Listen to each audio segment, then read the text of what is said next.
আমরা সমাবেশ করেছি, মিছিল করেছি, স্মারকলিপি দিয়েছি, কিন্তু আমরা লক্ষ্য করছি বর্তমান অন্তর্বর্তীকালীন সরকার আমাদের এই দাবির প্রতি কোন রকম সহানুভূতি এখনো পেশ করে নাই।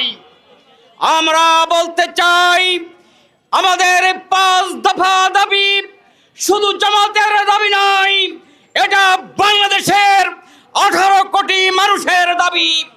বাংলাদেশের যারা শান্তিপ্রিয় মানুষ, তাদের সবারই দাবি হচ্ছে আগামী জুলাই সনদের ভিত্তিতে জাতীয় সংসদ নির্বাচন।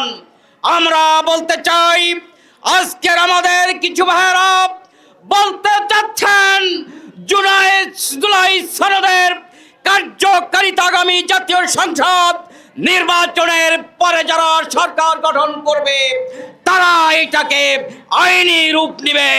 আমরা কোনো অবস্থাতে এটা হতে দিতে চাই না। আমরা বলতে চাই, নির্বাচনের আগে অবশ্যই জুলাই সনদের আইনি ভিত্তি দিতে হবে।